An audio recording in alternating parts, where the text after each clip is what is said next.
Hi folks, this is Tacitus Today at your Pushback channel. We hope you find this video informative, and while you're with us, please take a moment to subscribe below.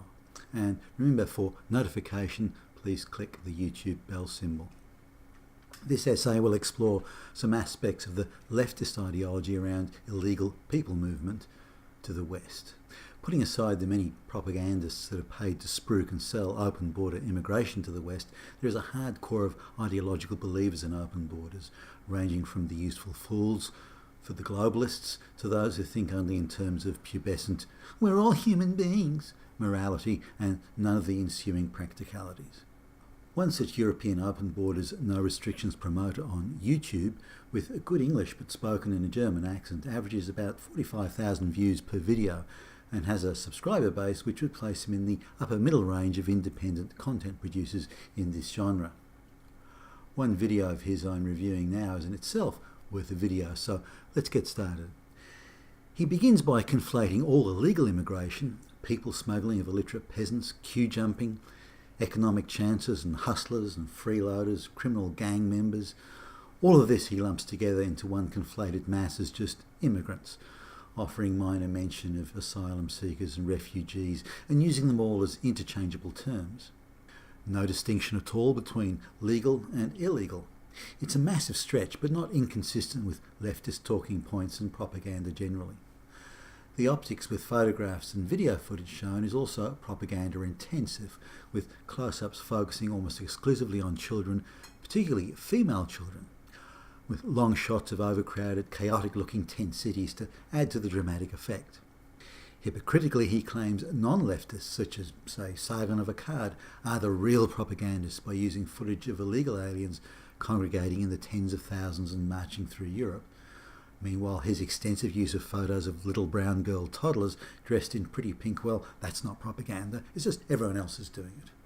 Now, the use of children is a stretch, as only 12% of the total mass of illegal aliens is supposedly under the age of 18. Even this number is taken from those who proclaim themselves as children but have lost their ID papers, and more than half will be young men in their 20s trying to fudge their way in the door as children because children get better treatment. In reality, perhaps 2% of the total may be toddler children, with say half that being female children. So why lace the video with oh-so-cute close-ups of preschool age female children decoratively positioned for a propaganda photo op? Why not use photos or footage of groups or mobs of young illiterate third world males yelling obscenities and making malicious gestures and catcalling women? Young males, of course, make up more than 3/4 of all these illegal aliens, and there are many, many more of these young third world unruly male photo ops than any other photo op, so they wouldn't need to be staged. With staggering hypocrisy, he asserts only others are propagandists. He is just simply a truth teller. Yeah, right. While the illegal alien tent cities are presented in the context of crisis and chaos, no mention is made of where all those tents, the sleeping bags, the blankets, the clothes, the food, the water, the latrines, sanitation services, security services, language translation services, free medical care, where does all that come from? All of it is provided at the expense of Western taxpayers, who have no say in the matter over this money being spent, or various activist NGOs such as George Soros-backed activist fronts. He then moves to show some cherry-picked footage of centre-right-leaning YouTube commentators who disagree with an open border policy, although they don't oppose skilled and fully vetted immigration, which is hardly an unreasonable position, but which he fancifully describes as fascist or alt-right. So just consider this for a moment. Even to disagree with, or not fully agree with, complete open borders, which is the most radical and unsustainable population movement ideology ever, is to be labelled a fascist or worse. Wow. Even the slightest opposition to open borders he thus positions as something, well, it's a thought crime, so unspeakably immoral that the mere mention of it would cause genuine pain and suffering to social justice adherents everywhere. Medieval fantasies of demonic congress with Satan is but a trifle compared to having the wrong thoughts about not permitting illegal aliens to roam unchecked across national western borders. Next, he jumps a few important steps and simply asserts that more than 1 million third world illegal aliens arriving and on the move in Europe in less than 12 months have an unquestioned right to be there and to be warmly accepted, There's no explanation as to why this is so, he just asserts it. He next skirts around the important issue of why these people have not stayed in the first country of sanctuary or safety and have instead moved through 4, 5 or even 7 or more countries to get to the richest, most welfare generous white Western jurisdictions. To waffle this away, he rather boldly asserts that if the countries of first sanctuary are not rich, then the illegal aliens have a right to just keep on going until they get to a rich country with generous welfare and handouts. And anyway, he claims, poorer countries that already have a number of illegal aliens should be able to pass the problem on to richer countries as part of some undefinable mission of ideological social justice and fairness. It's only fair that illegal aliens in the hundreds of thousands gate crash the border en masse and demand free everything. Well, how is it fair, and fair to whom exactly? Well, that's just not explained. Is it not also fair that the illegal aliens go to the nearest safe country and make a proper application for refugee or asylum status in the designated way and through the proper channels? It seems fair is just a one-way thing in this guy's universe. The government of Hungary is condemned for not being fair. There's that word again, fair. What does it mean? Does it even have a definition? Hungary does not want mass illegal migration from the third world. They are thus depicted with special leftist animus as unfair, and he suggests they may be even the approximate cause of the entire illegal alien problem in Europe. Ooh. He seems to claim the problem, or causes of the problem, only exist if Western nations do not take in hundreds of thousands of illegal aliens. They, the illegal aliens, have a right just to turn up to the border at any time, but the Western nations do not have a right to turn them away or even to process them in any sort of orderly manner. And he sees no problem with rich countries taking in millions of illegal aliens. They are rich, so they have to. Why? Well, they just do, and only fascists would disagree. German Chancellor Angela Merkel's decision to allow in more than 1 million third world illegal aliens to Germany is passed off as a minor administrative response of a reasonable politician reacting to the supposed grassroots clamouring from tens of millions of Germans who really desperately want, to open their borders to however many millions of uninvited illegal freeloaders who just decide to show up. Not only should borders of rich countries be wide open, but illegal aliens by the millions should be made safe and welcome in the rich countries and given free food, medical, dental and good middle-class housing. I don't see a problem with that, he asserts. If you give the illegal aliens everything for free, they will be happier and thus there will be less social tension all round. Deny them even one of their demands, and any trouble they cause, be it beatings, murders, rapes, thefts, is the fault of the local Western white population. Just keep giving until they stop misbehaving. Of course, this is nothing short of breathtaking chutzpah. The narrator fleetingly concedes that Middle East countries, which may be the first country of stopover, do not allow, say, Afghanis or Pakistanis or other population groups to work or study. They only give them free food and shelter and temporary residence in patrolled camps before returning to their homeland or place of origin.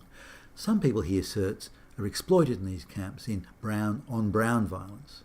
He infers this is mistreatment, but does not say this brown-on-brown mistreatment is racist in any way.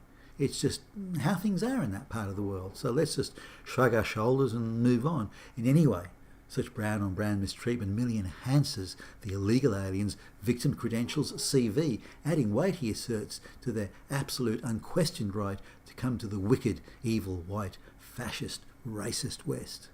Yet should any white Westerner question illegal aliens arriving or the amount of welfare they receive, somehow it is they, only whites and no one else, who are the racists. Any thinking person should find such manipulative, rank hypocrisy as galling in the extreme. As to precisely how the million-plus illegal aliens physically arrived in Germany, well, this is passed off as the result of mere administrative confusion between Germany, Austria and Hungary. The narrator concedes instances of illegal alien violence and rape and so on once in the West, but implies such events are rare and no big deal. But nonetheless, he conflates this to what he describes as the justified behaviour of an aggrieved people, who somehow should be given more and more again and more on top of that by those racist whites who should unhesitatingly give them immediate citizenship and endless handouts.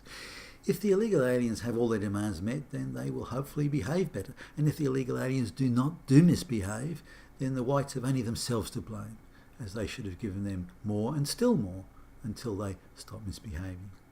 He also asserts any criticism of illegal aliens is dehumanising them, whereas any "you're all a fascist" criticism of white Westerners who disagree, well, that's quite okay. Nothing wrong with that. As if he is not sure anyone has bought his BS nonsense, he then puts out the classic corporate wanting cheap labour propaganda line. And that goes like this: these illegal aliens, they're just like us, just like you and me, he asserts. They just want a better life for them and their children. What's wrong with that? We all want that. So how non-threatening can that be? We're all human beings. But how can they be hustling for a better life and also be hard done by refugees and asylum seekers fleeing persecution? Can they be both? But the reality is they are not like you and me. Many are illiterate rural peasants, completely under the sway of radical preachers. 3 or 4 plus generations down the line, while living in the West, they will still see themselves as not being part of the West or Western values. Apart from what the West hands out to the illegal aliens, they see Western culture as inferior and morally bankrupt. While claiming he's sophisticated and all others who disagree with illegal alien migration are simplistic, there are a few critical matters Herr Three-Pointer conveniently leaves out. The stage-managed placard-waving welcome committees in Munich train station and elsewhere around Germany suggested Germans all over were gagging for more illegal aliens to come, but it was just a piece of media theatre. The so-called welcomes were made up of busted NGO activists and stooges from Soros-backed fronts. A few local starry-eyed gender studies flunkies were thrown in for some extra optics. Another key, if not crucial point, is how UN activists, NGO agitators and people smugglers work together hand in hand to go around the camps of refugees or displaced persons to convince groups, particularly young men, to go to the West. Just turn up on Western borders and demand and demand and demand. Without these brazen acts of provocation and exploitive encouragements, few would be prepared to make the journey with the many risks it would otherwise entail. Young white activists, sociology students, work the camps in the Middle East, telling these people they have a right to go to the West and get free everything. Why do you think the West is rich, these often simple peasants are told by the activists? Because they stole everything from you. Just go to the West and take back what is rightfully yours.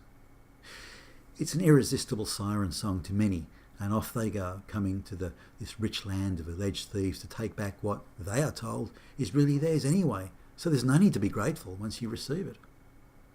It's not a happy situation. You're with Tacitus Today, your pushback channel. Thank you for listening, and please visit us again soon. All our essays are available in ebook format or in printed format for any 15 of our essays. Please order at the link below.